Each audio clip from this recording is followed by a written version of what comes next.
Imagine a united Korea. A Korea where families could once again come together after decades apart. A peaceful Korea. Well, for that to happen, we need to answer one very important question.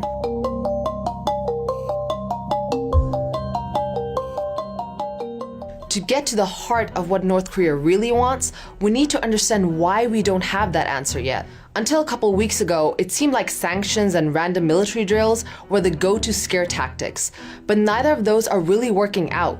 The US cut the flow of money to North Korea back in 1992 in an unsuccessful attempt to stop the country's nuclear program. The leadership, cushioned by its wealth, was relatively unaffected. Instead, it was the North Korean people who really felt the impact. Those sanctions were followed by a famine that claimed the lives of between 600,000 and 2.5 million people.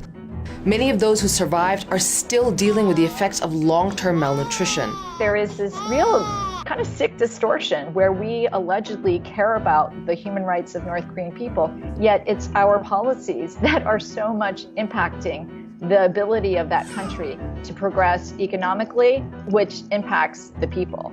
It doesn't take a rocket scientist to recognize that President Trump was sending a message to North Korea when he struck a Syrian airbase with 59 Tomahawk missiles, or when he dropped the mother of all bombs in Afghanistan. But it wasn't always like this. In 1994, Bill Clinton was able to convince Kim Jong-il to freeze plutonium production for 8 years. He even worked out a deal to buy all of North Korea's medium and long-range missiles. Then George W. Bush came along, dismantled those agreements, and his administration also placed North Korea in the axis of evil.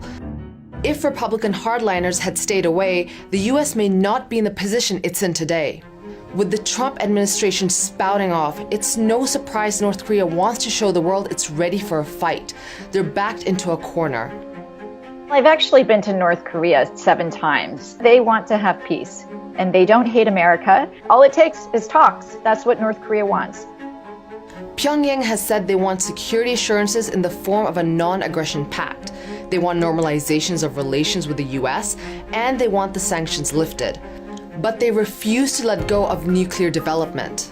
They not only have seen the experience of Iraq and Libya, but also most recently when we sent cruise missiles to Syria, they don't need that lesson from the Middle East.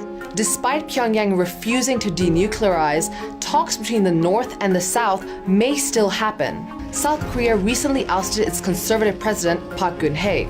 The country will hold an election on May 9th, and the frontrunner is a liberal candidate who's interested in restarting dialogue with the North. So, if these two countries are actually open to talks, the real question is, will the US recognize North Korea as a nuclear nation and make way for a resolution?